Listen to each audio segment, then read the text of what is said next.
नमस्कार, स्वागत है आपका एस्ट्रो मनीष गोंडा में। आज इस वीडियो में बात करने वाले हैं कि अगर आपको अनिद्रा की शिकायत है, आपकी नींद बार बार रात में टूटती रहती है, सुबह उठते हैं तो आपको बहुत थकान सी महसूस होती है, मानसिक तनाव अगर हमेशा बना रहता है, आप बिना किसी बात के चिंता में अगर डूबे रहते हैं तो समझ जाइए कि आपका चंद्रमा कमज़ोर है। आपका कहीं मन नहीं लगता, आपको हमेशा बेचैनी सी बनी रहती है, तो समझ जाइए आपका चंद्रमा कमज़ोर है। और चंद्रमा कैसा भी हो, चंद्रमा बलहीन हो, अशुभ हो, उसकी डिग्री कम हो, कैसा भी चंद्रमा हो, अगर ऐसी स्थिति आपके साथ हो रही है तो इस चीज़ के मैं 10 उपाय बताने वाला हूँ, जो बहुत ही अच्छा उपाय है, आजमाया हुआ उपाय।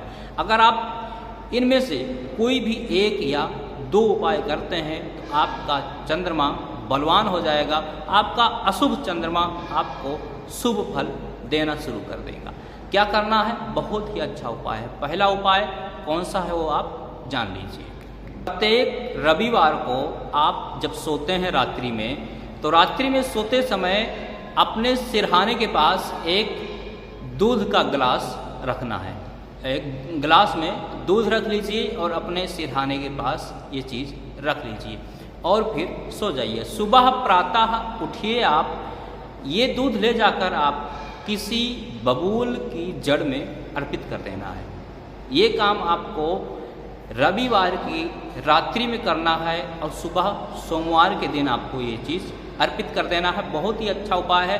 अगर आपको चंद्रमा अशुभ फल दे रहा है, जो चीज़ें मैंने बताई, ऐसी स्थिति अगर आपके साथ हो रही है तो ये काम आप करिए, आपको चंद्रमा से शुभ फल मिलना शुरू हो जाएगा। दूसरा जो उपाय है वो आपको करना है सोमवार की रात्रि में। सोमवार की रात्रि में आप एक सफ़ेद कपड़ा ले लीजिए, एक मुट्ठी चावल ले लीजिए और एक सीप, जो आपको मार्केट में मिल जाएगी, पूजा पाठ की दुकान पे अगर आप पूछेंगे तो वहाँ से आपको एक सीप मिल सकती है।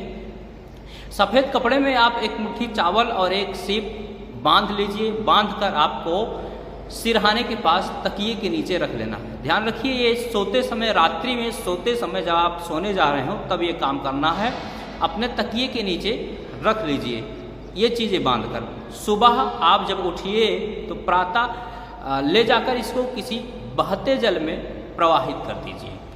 तीसरा जो उपाय है, आप एकादशी का व्रत जरूर रखिए। अगर आप व्रत नहीं रख सकते तो कम से कम चावल एकादशी के दिन आपको नहीं खाना है। चौथा जो उपाय है, आपको पूर्णिमा के दिन चंद्रमा को दूध से अर्घ्य देना है। अगर हो सके तो किसी चांदी के पात्र में, चांदी के बर्तन में दूध ले लीजिए, फिर चंद्रमा को रात्रि में अर्घ्य दीजिए तो बड़ी अच्छी बात है। पांचवा उपाय है, चांदी का छल्ला जरूर पहनिए। चांदी का छल्ला पहनिए या चांदी की आप चैन भी पहन सकते हैं। उसके बाद जो छठा उपाय है, छठा उपाय आपको ये करना है, प्रत्येक सोमवार को शिवलिंग पर आपको दूध जरूर अर्पित करना है। अगर ये काम आप करते हैं तो कैसा भी चंद्रमा अगर आपको अशुभ फल दे रहा है तो आपको वो चंद्रमा शुभ फल देना शुरू कर देगा।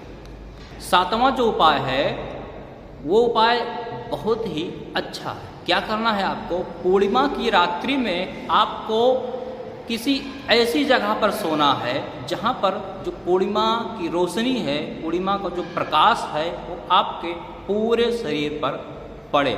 ऐसी जगह पर आपको सोना है। बहुत ही अच्छा उपाय है। अगर आपको चंद्रमा से कोई परेशानी हो रही है, चंद्रमा अशुभ फल आपको दे रहा है, आप ज़्यादा परेशान हैं, तो ये काम आप जरूर शुरू कर दीजिए करना। आप पूर्णिमा के दिन जरूर किसी ऐसी जगह पर सोइए जहाँ पर पूर्णिमा की रोशनी, पूर्णिमा का प्रकाश आपके पूरे शरीर के ऊपर पड़े। नवा जो उपाय है वो भी बहुत ही अच्छा उपाय है। अगर आप इसको करते हैं तो 100% आपका चंद्रमा शुभ फल देने लगेगा। क्या करना है आपको? माँ दुर्गा के नाम की जो 108 नामावली आती है उसको आप मंगा लीजिए। उसके बाद आपको किसी भी शुक्रवार से ये काम शुरू कर दीजिए। क्या करना है आपको? सफ़ेद फूल ले लीजिए, कोई भी सफ़ेद फूल हो आप ले लीजिए। फिर माँ दुर्गा के सामने सफ़ेद फूल में इत्र लगाइए, सुगंधित इत्र हो। जो बिना केमिकल वाला हो, अगर आपको मिले, ओरिजिनल मिले तो बड़ी अच्छी बात है। सफ़ेद फूल में इत्र लगाइए, फिर वो इत्र माँ दुर्गा को एक एक करके चढ़ाते रहिए, एक नाम उनका बोलिए, फिर सफ़ेद फूल में इत्र लगा के एक उनको चढ़ा दीजिए। ये काम आपको करना है, बहुत ही अच्छा उपाय है। अगर आप करते हैं तो बहुत ही शुभ फल आपको चंद्रमा से मिलने लगेगा। 10वां जो उपाय है, आप किसी भी मंदिर में या किसी भी ज़रूरतमंद व्यक्ति को आपको सफ़ेद चीज़ें दान करनी है। ये सफ़ेद चीज़ें चावल हो गया, या कोई मिठाई हो गया, या चांदी की चीज़ हो गई, या दही हो गया। ये सारी चीज़ें जो सफ़ेद चीज़ें होती हैं, आप किसी मंदिर में दान कर दीजिए या किसी ज़रूरतमंद व्यक्ति को ज़रूर दान करिए।